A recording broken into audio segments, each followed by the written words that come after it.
pasaría si el mayor avance médico de este siglo no fuera una pastilla nueva o una máquina así súper compleja? Sino una técnica de respiración. Exacto. Una técnica de respiración que se inventó hace como 3000 años. Porque digo, normalmente cuando pensamos en resolver un problema de salud, la sociedad nos ha entrenado para esperar una transacción, pues, clínica. Muy mecánica, ¿no? Sí, totalmente mecánica. El cuerpo hace un ruido extraño, vas al consultorio, el médico encuentra la pieza defectuosa, receta un químico y listo. Y ya, problema resuelto. Problema resuelto, o eso creemos. Es una visión muy reconfortante, la verdad.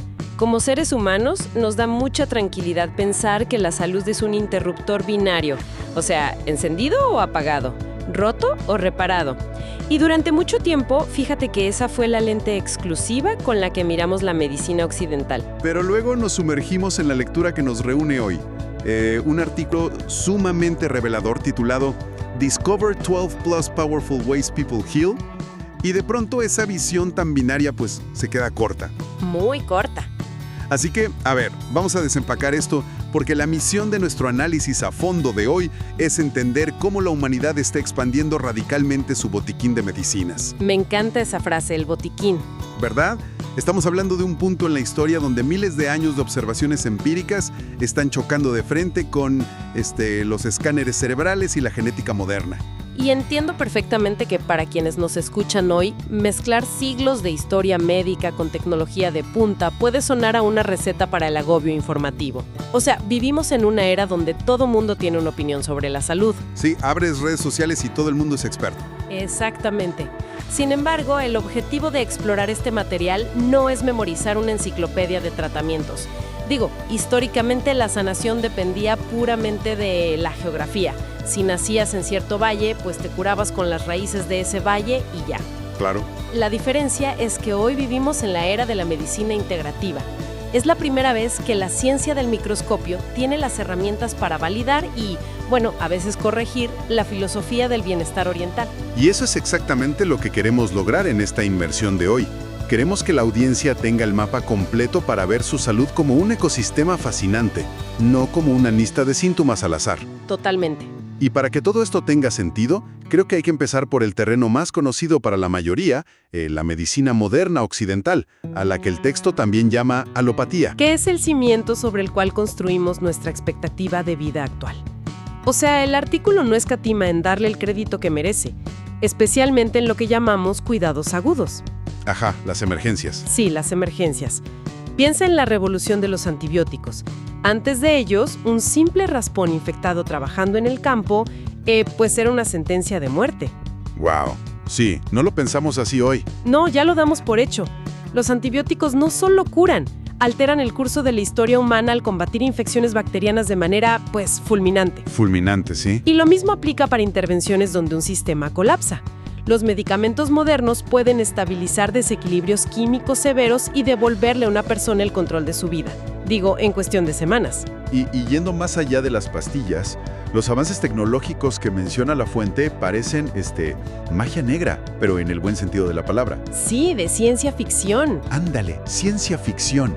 Habla de cirugías asistidas por robots. O sea, imaginemos brazos mecánicos que no tiemblan, operando con una precisión milimétrica que el pulso humano simplemente no puede igualar. Es increíble. O procedimientos de laparoscopía, donde en lugar de abrir a un paciente, se utilizan cámaras diminutas. Reducen el trauma físico al punto de que las personas se van caminando a casa el mismo día. Y ni siquiera hemos tocado las terapias a nivel celular. El texto subraya la terapia génica y la inmunoterapia. O sea, con la terapia génica ya no estamos tratando los síntomas de una enfermedad hereditaria. Ajá. Estamos yendo al núcleo de la célula para editar el manual de instrucciones del ADN que estaba defectuoso. Órale, editar el manual de instrucciones. Eso está loquísimo. Sí, es biología pura pero súper avanzada. Y por otro lado, la inmunoterapia cambia el paradigma del cáncer. En lugar de inundar el cuerpo con toxinas que matan tanto células buenas como malas... Que es lo que hace la quimio tradicional, ¿no? Exacto. La inmunoterapia, en cambio, funciona como un programa de entrenamiento militar para las células T del propio paciente. Les enseña a rastrear y destruir únicamente los tumores. Wow. A ver, Para visualizar todo este poderío, me gusta pensar que la medicina moderna es como un equipo de respuesta a emergencias de élite. Haz de cuenta, son el cuerpo de bomberos más avanzado del mundo. Si hay un incendio masivo en una casa, llegan con tecnología satelital, tiran la puerta abajo, rocian una espuma química especializada y apagan las llamas antes de que la estructura colapse. Sí, son insuperables salvando la casa de la destrucción inmediata. Insuperables. Pero lo fascinante aquí es que, por la misma urgencia de su trabajo, este equipo de bomberos científico es magistral enfocándose en el qué. ¿El qué? Ok. O sea, qué está en llamas y cómo extinguirlo rápido. Pero a menudo, no tienen el tiempo ni la jurisdicción para detenerse a investigar el entorno que causó el incendio en primer lugar. Apagan el fuego y se van. Claro, tienen otra emergencia a la cual ir. Exactamente. Apagan el fuego y se van, pero no revisan si la instalación eléctrica oculta en las paredes sigue en cortocircuito. Y ahí está la brecha lógica. O sea, si los bomberos salvan la estructura, ¿a quién llamamos para entender por qué la casa sigue sacando chispas? Ahí es la clave. El artículo sugiere que aquí es donde entran los sistemas de sanación cultural. Disciplinas con milenios de antigüedad cuya especialidad es precisamente investigar el porqué y el cómo equilibrar el ecosistema para que no vuelva a arder. Tal cual. El texto profundiza en la medicina tradicional china, por ejemplo. En lugar de ver al cuerpo como una máquina de partes reemplazables, lo ven como un jardín. ¿Un sardino qué? Sí, se basan en el flujo del chi, que describen como la energía vital y la danza constante entre el yin y el yang. Para ellos, la enfermedad es simplemente el síntoma final de que un río interno se ha estancado. Lo que me sorprende de eso es cómo han desarrollado herramientas muy físicas para tratar algo aparentemente invisible como la energía. Sí, parece contradictorio, pero tiene sentido. O sea, el artículo detalla la acupuntura y aunque suene místico, hoy sabemos que insertar estas agujas milimétricas crea microtraumas. Y esos microtraumas estimulan el flujo sanguíneo y envían señales directas al sistema nervioso central. Biología occidental validando filosofía oriental. Exacto. Y también mencionan el cupping o las ventosas y el gua sha, que básicamente es usar fricción para raspar la tensión. Mecánicamente lo que están haciendo es romper las adherencias en la fascia y forzar al cuerpo a enviar sangre fresca. Para limpiar toxinas. Esa traducción a la biología occidental es vital. Y cruzando hacia la India, el artículo nos introduce al Ayurveda. Este sistema da un paso más allá en la personalización. A ver, cuéntame más de eso. En lugar de dar una sola recomendación de dieta para todo el mundo, el Ayurveda clasifica a las personas en 3 constituciones metabólicas, o doshas, que son Vata, Pitta y Kapha. Espera, entonces, haz de cuenta, es como decir que no le puedes poner gasolina de alto octanaje a un motor diésel y esperar que funcione bien, ¿no? Es una excelente forma de verlo. El Ayurveda entiende que el metabolismo de cada individuo procesa el mundo de manera diferente. Utilizan dietas específicas para cada dosha, rutinas de estilo de vida alineadas con el sol y unas prácticas de desintoxicación súper intensas llamadas panchakarma. Lo brillante de esto es que miles de años antes de que la ciencia occidental descubriera el microbioma, el Ayurveda ya basaba toda su medicina en la idea de que la digestión es la raíz absoluta del sistema inmunológico. No inventes, miles de años antes.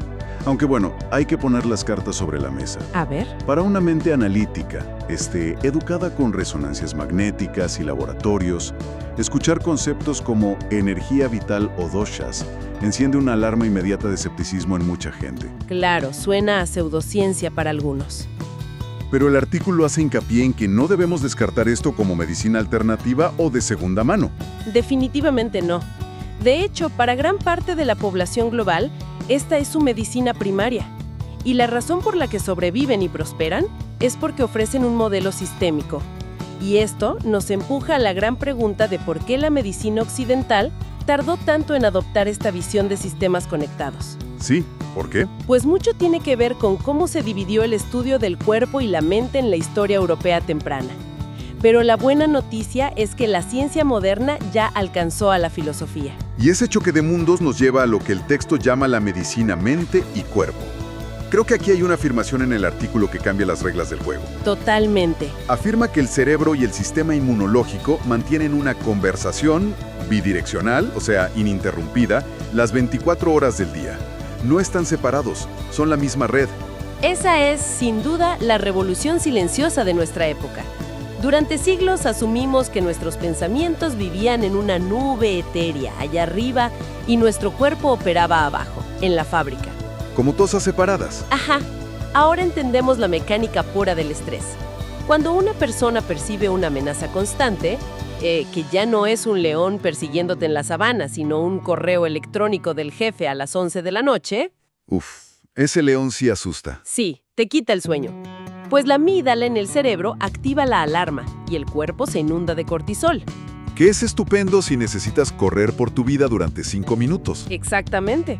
El problema es cuando ese cortisol fluye durante meses. Biológicamente, el cortisol le da la orden directa al sistema inmunológico de suprimirse. ¡Órale! Literalmente le dice a las defensas que se apaguen, porque ahora no es momento de combatir virus ni reparar tejidos. Tenemos que sobrevivir a esta amenaza inmediata. El resultado de esto es una inflamación sistémica crónica. Ya veo. Por eso el texto pone tanto peso en intervenciones que, digamos, hackean este sistema.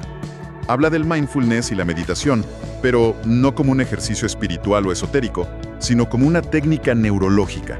Para obligar al cerebro a salir del modo de lucha-huida. Exacto. Y entrar al sistema parasimpático, este estado de descansar y digerir, que entiendo es el único momento donde ocurre la regeneración celular. ¿Así es? También mencionan terapias como el biofeedback. A los pacientes les conectan sensores para que vean en una pantalla su ritmo cardíaco o la tensión muscular en tiempo real. Y aprenden a controlar funciones autónomas que creíamos inalcanzables. Y la terapia cognitivo-conductual, o CBT, que desmonta los patrones de pensamiento que están provocando esa liberación de cortisol. A ver, pausa ahí. Hay que aclarar esto. Porque en la cultura popular, esta idea de la mente sobre la materia a veces se disfraza de magia y puede ser peligroso. Sí, se distorsiona mucho. El texto es riguroso al mencionar que la mente no puede simplemente desear que un hueso roto sane. Digo, si me caigo y me fracturo la pierna, no me voy a curar sentándome a meditar intensamente enviando buenas vibras al fémur. Esa distinción es vital para no caer en pseudociencias tóxicas. El optimismo no suelda fracturas de titanio ni desaparece un tumor avanzado mágicamente. Claro. La ansiedad no hace el trabajo de curar, sino que crea las condiciones biológicas necesarias para que el cuerpo pueda curarse a sí mismo. O sea, haz de cuenta que le quita el freno de mano al coche. Esa es la mecánica pura.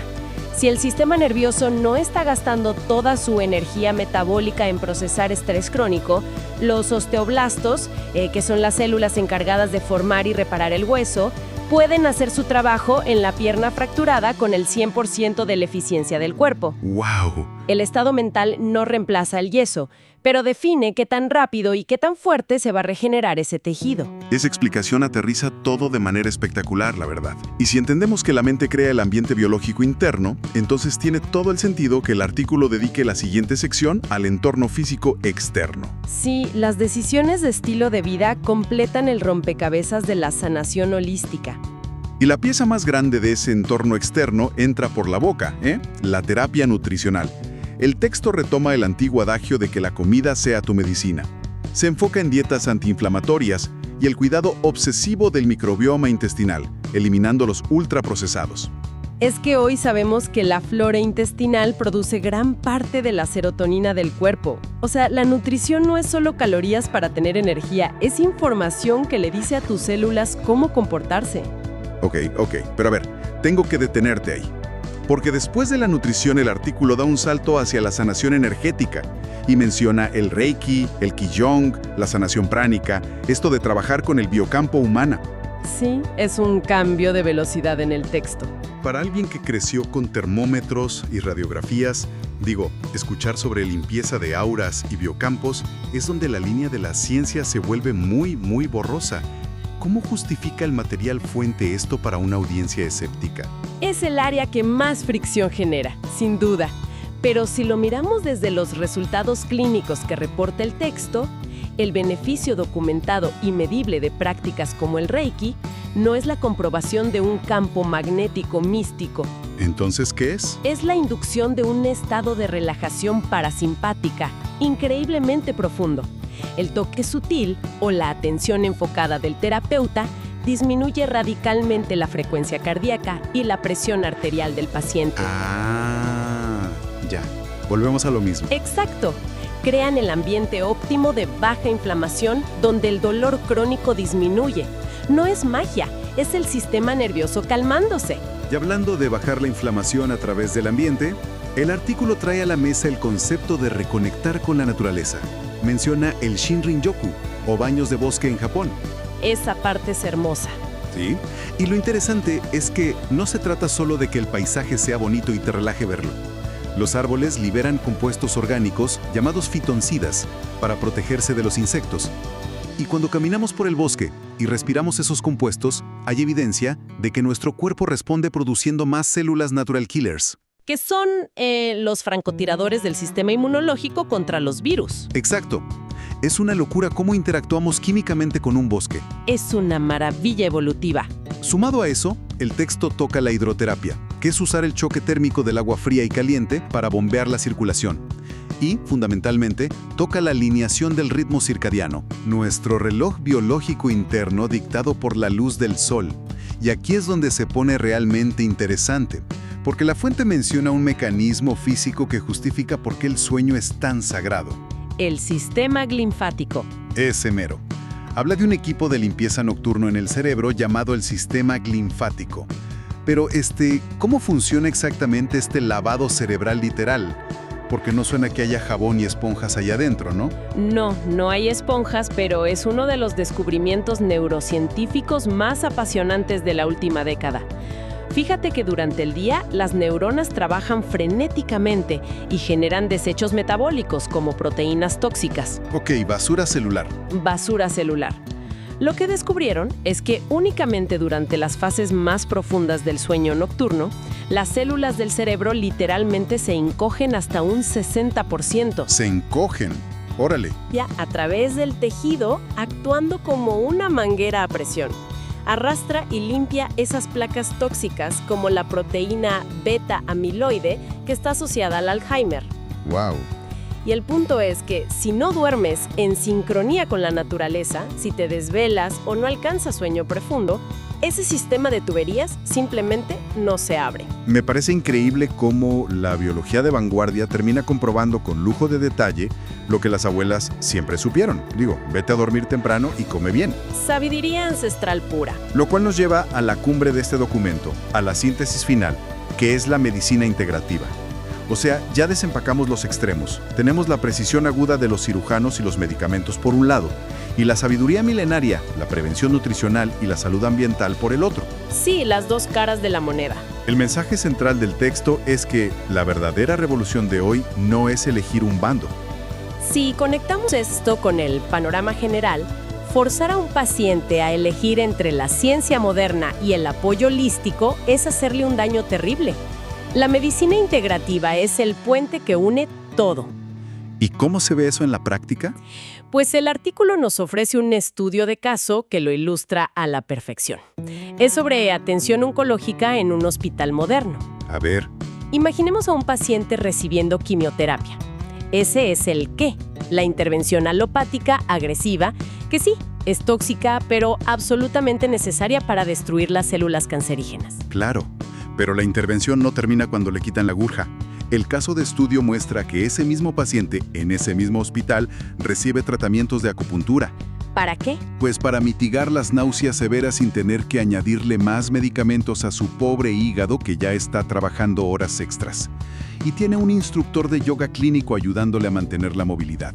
Sí, y nutriólogos ajustando su dieta para que el microbioma sobreviva a la quimio, además de terapeutas enfocados en su salud mental para evitar que el pánico inunde de cortisol un sistema que ya está, bajo ataque. Es una coreografía de cuidado brutalmente efectiva de verdad. O sea, el tumor recibe el trato de la medicina de guerra occidental, pero el ser humano que alberga el tumor recibe un soporte integral. Exacto.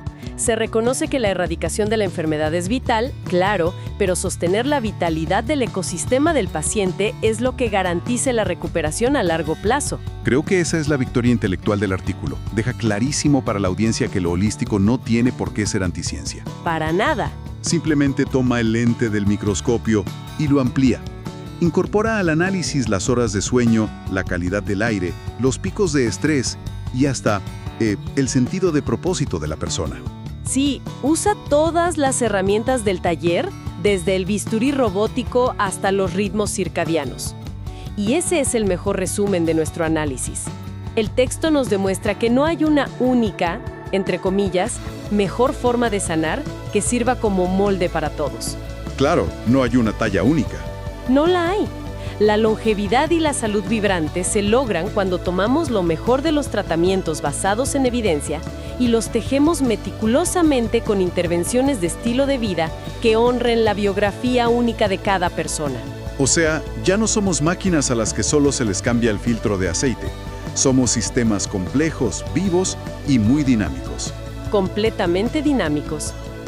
Antes de cerrar esta inmersión de hoy, quiero retomar algo que mencionamos hace un momento y que me parece fascinante para que quienes nos escuchan lo piensen durante su día. A ver, cuéntame. Hablábamos de que el cerebro y el sistema inmunológico están en una llamada telefónica sin fin, ¿no? 24/7. Ajá, la conversación bidireccional. Pues, ¿qué significa todo esto para quienes nos están escuchando justo ahora? Que a lo mejor van manejando, lavando los platos o caminando al trabajo.